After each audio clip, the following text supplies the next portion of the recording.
Vacancy അന്വേഷിച്ച് നടക്കുന്ന കാൻഡിഡേറ്റ്സിന് വേണ്ടിയിട്ടാണ് നമ്മൾ ഈ പറയുന്ന വീഡിയോസുകളെല്ലാം ചെയ്യണത്. അപ്പോൾ ഇന്ന് നമ്മളുള്ളത് ധനലക്ഷ്മി സെക്യൂരിറ്റീസ് എന്ന് പറഞ്ഞ കമ്പനിയിലാണുള്ളത്. ഇത് തൃശ്ശൂർ MG റോഡിനടുത്താണ് നമ്മുടെ സ്ഥാപനം വരുന്നത്. അപ്പോൾ ഈ ഒരു വീഡിയോയിൽ നിങ്ങൾക്ക് ജോലി അന്വേഷിക്കുന്നവരാണെങ്കിൽ, നിങ്ങളൊരു ഫ്രഷേഴ്സ് ആണെങ്കിൽ, ഡിഗ്രി കഴിഞ്ഞിട്ടുള്ളവർക്കാണെങ്കിൽ നല്ല കിഡിലൻ വേക്കൻസീസും ആയിട്ടാണ് നമ്മൾ എത്തിയിട്ടുള്ളത്. ഈ ബിൽഡിംഗ്, ഈ ഓഫീസ് കണ്ടിട്ട് ഇവിടെയാണ് നിങ്ങളുടെ വർക്കിംഗ് സ്പേസ് വരുന്നത്. ഈ ഓഫീസ് കണ്ട് ഇതിൻ്റെ ഓണറോടും കൂടെ നമുക്ക് ഇതിൻ്റെ എക്സാക്ട് ഡീറ്റെയിൽസ് നമുക്ക് കൃത്യമായിട്ട് ചോദിച്ചറിയാം. വരാം.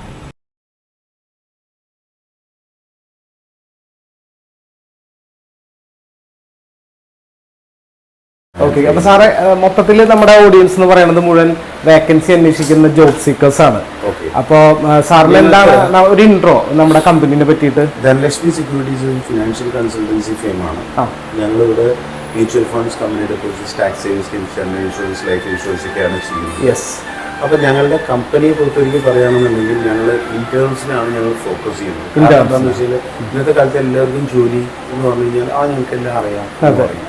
നമ്മളൊരു കാര്യം ചോദിച്ചു കഴിഞ്ഞാൽ അവർ ആദ്യം പറഞ്ഞു ഇത് മാത്രം ഞങ്ങൾക്ക് അറിയില്ല എന്നുള്ള ലെവലാണ്. നമ്മളൊരു ഡ്രൈവിംഗ് സ്കൂൾ പോലെ ഇങ്ങനെ പഠിപ്പിച്ച് വിടുക എന്നുള്ളൊരു കൺസെപ്റ്റിൽ മൂവ് ചെയ്യാനൊരു അവസ്ഥ വരുമ്പോൾ ഒരു 3 months 4 monthസിലൊക്കെ ഒരു ഇന്റേൺസിനെ കൊണ്ട് നമുക്ക് അവരുടെ ഒരു ലൈഫിലൊരു എക്സ്പീരിയൻസ് കൊണ്ടുവരിപ്പിക്കാം. അപ്പം അതിൽ നമുക്ക് അവർ പെർഫെക്റ്റ് ആണ് എന്നുണ്ടെങ്കിൽ അവർ നമുക്ക് ജോബിനെടുക്കാൻ പറ്റും.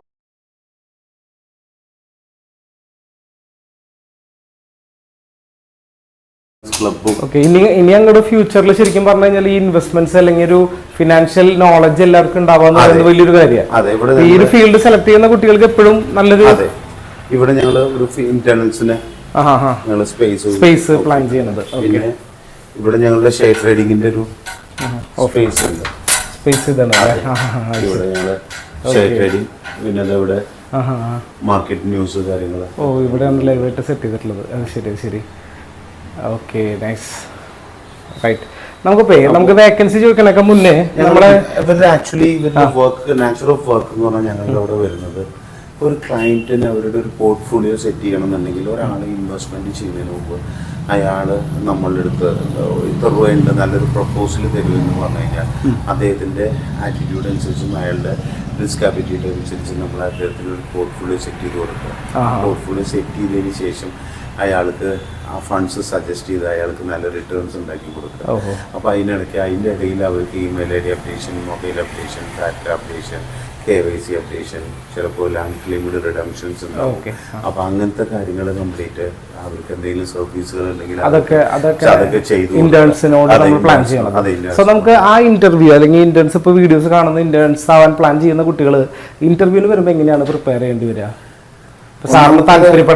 ഒന്നാമത്തെ ജോലിക്ക് വേണ്ടി വരുന്നവര് കാട്ടിലും ഇത് പഠിക്കാൻ താല്പര്യമുള്ളവർ, ഈ ഫീൽഡിൽ ഇൻട്രസ്റ്റ് ഉള്ളവർക്ക് ഇതിൽ സർവൈവ് ചെയ്യാൻ പറ്റും. നമ്മളെന്താന്ന് വെച്ച് കഴിഞ്ഞാൽ ഇന്നത്തെ കാലത്തെ ആൾക്കാരുടെ ആറ്റിറ്റ്യൂഡ് എന്ന് പറഞ്ഞു കഴിഞ്ഞാൽ കുറച്ചു കാലം ബാങ്കിൽ പോയിട്ട് SBI അക്കൗണ്ടും കറണ്ട് അക്കൗണ്ടും സെറ്റ് ചെയ്യും. അത് കഴിഞ്ഞാൽ പിന്നെ കുറെ ജനറൽ ഇൻഷുറൻസിലേക്ക് പോകും, പിന്നെ അത് കഴിഞ്ഞാൽ ലൈഫ് ഇൻഷുറൻസിലേക്ക് പോകും, അത് കഴിഞ്ഞാൽ പിന്നെ കുറച്ച് മ്യൂച്വൽ ഫണ്ട്സിലേക്ക് വരും, അത് കഴിഞ്ഞാൽ പിന്നെ അവർ വലിയ മൾട്ടി സൊസൈറ്റി ഫോക്കസ് ചെയ്യും. അപ്പൊ എന്താന്ന് വെച്ച് കഴിഞ്ഞാൽ അവർക്ക് പലതിലും എക്സ്പീരിയൻസ് ഉണ്ട്, പക്ഷെ ഒരെണ്ണത്തിൽ സ്റ്റിക്ക് ഓൺ ചെയ്ത് കരിയർ അതിൽ തന്നെ ഡെവലപ്പ് ചെയ്യണം എന്ന് ആഗ്രഹിക്കില്ല എന്നത്തെ. അതെ, അപ്പോൾ അത് ഈ പ്ലേസ്മെന്റ് സെന്ററിലൂടെ പോകുമ്പോഴും അതിന്റെ നമ്മൾ അനുഭവിക്കുന്നുണ്ട്. ഞങ്ങൾ പ്ലേസ്മെന്റ് സെന്ററിൽ സാധാരണ ആൾക്കാരെ എടുക്കാത്ത കാരണം എന്താ വെച്ചാൽ ഇപ്പോൾ ഒരാൾ അവർ ഇൻട്രൊഡ്യൂസ് ചെയ്തിട്ട് അവർ സാലറിയുടെ 50% അവർക്ക് കൊടുക്കും. അത് കഴിഞ്ഞാൽ 6 മാസം 7 മാസം കഴിഞ്ഞ് കഴിഞ്ഞാൽ ഇവർക്ക് അവര് അടുത്ത പണി പറയുമ്പോൾ ഒരു ഷോപ്പിൽ അക്കൗണ്ടന്റ് ആയിട്ടുണ്ട്, അവരെന്നെ കൊടുക്കും. അവിടെ നിങ്ങൾക്ക് ഒരു 5,000 അധികം തരാം, അല്ലെങ്കിൽ 3,000 അധികം തരാം. അപ്പൊ ഇവർ അങ്ങോട്ട് പോകും. അവരുടെ മൈൻഡിൽ അക്കൗണ്ട്സ് എന്നുള്ളൊരു മൈൻഡിൽ അവിടെ പോണേ. പക്ഷെ ആ ഷോപ്പിനെ പുറത്തുവരിക്ക് അവിടുത്തെ അക്കൗണ്ട്സ് എന്ന് പറഞ്ഞു കഴിഞ്ഞാൽ അവരുടെ ബിസിനസ്സിനനുബന്ധിച്ചിട്ട് ഒരു സോഫ്റ്റ്വെയറും ഡെവലപ്പ് ചെയ്തിട്ടുണ്ടാവും. ആ സോഫ്റ്റ്വെയറിൽ എൻട്രി, ഡെബിറ്റ്, ക്രെഡിറ്റ് എന്നുള്ളതിനുമുപരി ഇവര് പഠിച്ചിട്ടുള്ള ഡെബിറ്റ് എന്താ, ക്രെഡിറ്റ് എന്താ, ജേണൽ എന്താ, ലെഡ്ജർ എന്താ, ബാലൻസ് ഷീറ്റ്, മറ്റേ ടാലി, ഈ വേർഷനൊക്കെ പഠിച്ചിട്ട് ഇവർ അവിടെ പോകുമ്പോൾ ഓൺലി എൻട്രി ഇതിപ്പോ 10ാം ക്ലാസ് കഴിഞ്ഞ ഒരാൾക്ക് ചെയ്യാൻ അങ്ങനത്തെ വർക്കുള്ളൂ. പക്ഷെ നമ്മളുടെ കരിയറിൽ ഒരു സ്ട്രീമിൽ പോകുമ്പോൾ ഒരു ഫീൽഡ് എന്താണെന്ന് മനസ്സിലാക്കുക, അതിന്റെ ബേസിക് നോളജ് നിങ്ങള് ഓഡിയൻസിനുള്ള നല്ലൊരു ടിപ്പും കൂടിയാണ് സാർ പറഞ്ഞത്. ഒരു ഡെവലപ്മെന്റ്സ് അതിന് ആ ഒരു ബേസിക് നോളജ് ഡെവലപ്പ് ചെയ്യുക, അതിന് അഡ്വാൻസ്ഡ് വേർഷനിലേക്ക് പോവുക. എന്തായാലും സാറ് ഇപ്പൊ ഈ പറഞ്ഞ പോലെ തന്നെ SM ടോക്സിന്റെ വീഡിയോസ് കാണുന്ന ഒരാളുടെ കയ്യിൽ നമ്മൾ ഹാഫ് സാലറി വാങ്ങാറില്ല എന്നുള്ളതാണ് നമ്മുടെ ഏറ്റവും വലിയൊരു പ്രത്യേകത. Demat account opening, demat of shares, loss of share certificate, all share convert, loss of share certificate കയ്യിൽ നിന്ന് മിസ്സായിട്ടുണ്ടാവും.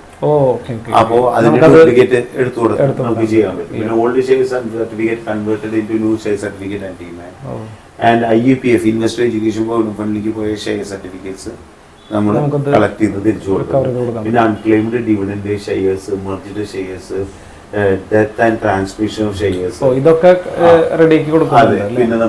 പിന്നെ നമ്മളുടെ ഇത് ട്രാൻസ്മിഷൻ ഷെയർസ്, നോമിനി അപ്ഡേഷൻ.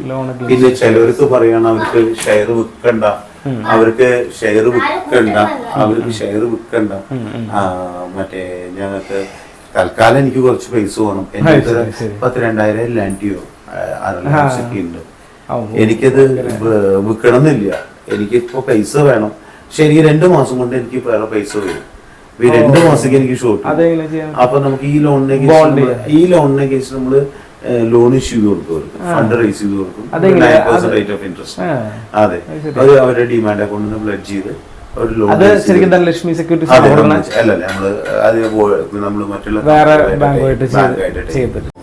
ഈ ഇന്റേൺ ആയിട്ട് വരുന്നൊരു കുട്ടി സാറിന്റെ അഭിപ്രായത്തിൽ ഈ ഫീൽഡിൽ ഒന്ന് ഒരു ആവറേജ് നല്ല രീതിയിലേക്ക് എത്തണമെങ്കിൽ എത്ര ടൈം എടുക്കും?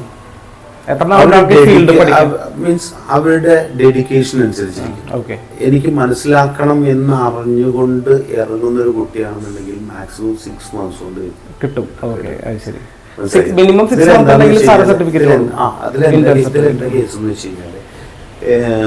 ഒരു ഇൻവെസ്റ്ററെ പുറത്തുവരിക്ക് ആ ഇൻവെസ്റ്റർക്ക് റിട്ടേൺസ് കിട്ടണമെന്ന് ആഗ്രഹമുള്ളൂ. അപ്പൊ റിട്ടേൺസ് കിട്ടാൻ നിങ്ങൾ ഒരു പേപ്പർ വാങ്ങിക്കുമ്പോൾ mid cap is doing fantastically well, ഒരു small cap is doing fantastically well എന്ന് പറഞ്ഞാൽ അവർ 4 സ്മോൾ ക്യാപ് വരും. ഈ മാർക്കറ്റ് കറക്ഷനിൽ സ്മോൾ ക്യാപ്പ് താഴെ പോയി കഴിഞ്ഞാൽ അവർ പറയും ഫണ്ടേ മോശം, മ്യൂച്വൽ ഫണ്ടേ ശരിയല്ല, അതൊന്നും കാര്യമില്ല. അതായത് നിങ്ങളെ പുറത്തുവരിക്ക് നിങ്ങളുടെ പോർട്ട്ഫോളിയോ വേരിയസ് ബാസ്കറ്റ്സിലായിട്ട് മ്യൂച്വൽ ഫണ്ട് ഇൻവെസ്റ്റ്മെന്റ്സിൽ തന്നെ നമ്മൾ സെലക്ട് ചെയ്യുന്നു. വേരിയസ് ബാസ്കറ്റ്സിലായിട്ട് നമ്മളുടെ ഏജ് വൈസ് നമ്മളുടെ റിസ്ക് അലൊക്കേഷൻ വെച്ചിട്ട് നമ്മുടെ ഫണ്ട് സെലക്ട് ചെയ്ത് വിടാന്ന് വേണ്ടത്. ഇപ്പൊ 100 രൂപ 1 ലക്ഷം രൂപ ഉണ്ടെങ്കിൽ ആ 10 ലക്ഷം രൂപ ഉണ്ടെങ്കിൽ അതെല്ലാം കൂടി ഒരു ബാസ്കറ്റിൽ കൊണ്ടുവരാറ്. കുറച്ച് ലാർജ് ക്യാപിറ്റൽ അലൊക്കേഷൻ, കുറച്ച് ഫ്ലെക്സി ക്യാപിറ്റലിലേക്ക്, കുറച്ച് മൾട്ടി ക്യാപിറ്റലിലേക്ക്, കുറച്ച് മിഡ് ക്യാപിറ്റലിലേക്ക്, കുറച്ച് സെക്ടറിലേക്ക്, അങ്ങനെയായിട്ട് നമ്മളുടെ അലൊക്കേഷൻസ് നമ്മൾ കൊണ്ടുപോയി കഴിഞ്ഞാൽ നമുക്ക് അതിനെ വെൽത്ത് ക്രിയേഷനായിട്ടും കോർപ്പസ് ക്രിയേഷനായിട്ടും രണ്ടായിട്ട് മെയിൻറ്റെയിൻ ചെയ്യിക്കും. കോർപ്പസ് ക്രിയേഷനുള്ളത് ഒരു ആവറേജ് റിട്ടേൺ വരണം, നേരത്തെ അതിന് എക്സിറ്റ് ചെയ്യാൻ തയ്യാറാവും. ഈ വെൽത്ത് ക്രിയേഷനുള്ള ഫണ്ട് നമ്മളുടെ റിട്ടയർമെന്റ് പ്ലാനിങ് പോലെ ലോങ് ടൈമിൽ കൊണ്ടുപോയി അതിന് നമുക്കൊരു 14-15% റിട്ടേൺ കിട്ടിയാലും മതി. നിങ്ങൾക്ക് ഇപ്പോൾ 13, 14, 15 വാല്യൂ ഇല്ലാതെ തോന്നും ഇപ്പോഴത്തെ ഇൻവെസ്റ്റേഴ്സ്. പക്ഷേ ഇൻട്രസ്റ്റ് റേറ്റ് കുറഞ്ഞു പോകുന്നതനുസരിച്ചിട്ട് അതിൽ നല്ല റിട്ടേൺസ്, അത് ഒരു വയസ്സാവുന്നതോറും നമുക്ക് ആ റിട്ടേൺസ് നല്ലതാണെന്ന് ഫീൽ ചെയ്യും. ഒരു 10 വർഷം കഴിഞ്ഞ് കഴിഞ്ഞാൽ ആ റിട്ടേൺ കിട്ടിയത് ഐ എം റിയലി ഹാപ്പി എന്നുള്ള ലെവലിലേക്ക് നമ്മൾ ചെയ്യാൻ പറ്റും. അതെ, പ്രിൻസിപ്പിൾ ഇല്ലാതാവണേക്കാട്ടിലും ഭേദമാണല്ലോ നമുക്കൊരു സ്റ്റഡി റിട്ടേൺ. ഫണ്ട് സെലക്ഷൻ ആണ് മെയിൻ. ഇന്റേൺസിന് വേണ്ടിയിട്ട് എനിക്ക് പറയാനുള്ളത് ഇത്രയേ ഉള്ളൂ. ഡെഡിക്കേറ്റഡ് ആയിട്ട് ഫിനാൻസ് ഫീൽഡിലേക്ക് വരണം, ഫിനാൻസിനെ പറ്റി അറിയണം, മ്യൂച്വൽ ഫണ്ട്സ് എന്താ, ഷെയർസ് എന്താ, നല്ല ഫ്യൂച്ചർ എന്താണെന്ന് മനസ്സിലാക്കണം. എനിക്ക് ഈ ഫീൽഡിൽ മുന്നോട്ട് പോകണമെന്നുള്ള ഏതൊരാൾക്കും ഞങ്ങൾ. സോ അങ്ങനെയാണെന്നുണ്ടെങ്കിൽ നമുക്ക് ഇന്റർവ്യൂ ഡേറ്റ് ഇപ്പൊ ഇത് കണ്ടു വിളിക്കുന്ന ആൾക്കാരോട് നമുക്ക് എന്ത് ഡേറ്റ് കൊടുക്കാം ഇന്റർവ്യൂവിന്? നാളെ മുതൽ ഓക്കെ ആണോ? നമുക്ക് April 14th വിഷു കഴിഞ്ഞിട്ട് 1ാം തീയതി ഐശ്വര്യമായിട്ട് സ്റ്റാർട്ട് ചെയ്യാം. റൈറ്റ്. അപ്പൊ ഏപ്രിൽ വിഷു കഴിഞ്ഞിട്ട് നമുക്ക് അപ്ലൈ ചെയ്യാൻ പറ്റും. സോ താഴെ കാണുന്ന നമ്പറിൽ നിങ്ങൾ എല്ലാവരും CV അയക്കുക. അപ്പൊ അതിൽ പറ്റുന്ന CV ഞാൻ സാറുമായിട്ട് ഡിസ്കസ് ചെയ്തിട്ട് എത്രയും വേഗം നിങ്ങൾക്ക് ഇന്റർവ്യൂ. പിന്നെ ഒരു ചോദ്യം കൂടി ഉള്ളത്, നമ്മൾ തൃശ്ശൂർകാർക്ക് മാത്രമായിരിക്കും അത് ഓപ്പർച്യൂണിറ്റി കൊടുക്കുന്നത്? തൃശ്ശൂർകാർക്കാണെങ്കിലും അതെ, അവർക്കാണ് ലോങ്ങിൽ വന്ന് താമസിക്കലും കാര്യങ്ങളൊന്നും എളുപ്പമല്ല. റൈറ്റ്. അപ്പൊ തൃശ്ശൂര് MG റോഡിന് അടുത്താണ്. കുഴപ്പമില്ല, ഇതിവിടെ നമ്മുടെ ഓൺ ബിൽഡിംഗ് ആണ് അല്ലെ? അപ്പൊ ഓൺ ബിൽഡിംഗ് ആണ്. അപ്പൊ ഇവിടെ അടുത്ത് പറ്റുന്നവര്, MG റോഡിന് അടുത്ത് പറ്റുന്നവരാണെങ്കിൽ റൈറ്റ്. അപ്പൊ തൃശ്ശൂരുകാരൊക്കെ ഈ സ്ഥലം അറിയായിരിക്കും. അപ്പൊ പിന്നെ നിങ്ങൾ താല്പര്യമുള്ളവരാണെങ്കിൽ താഴെ കാണുന്ന നമ്മൾ വേഗം CV. So thank you sir, ഞങ്ങൾക്ക് വേണ്ടി സമയം മാറ്റി വെച്ചതിന് താങ്ക് യു.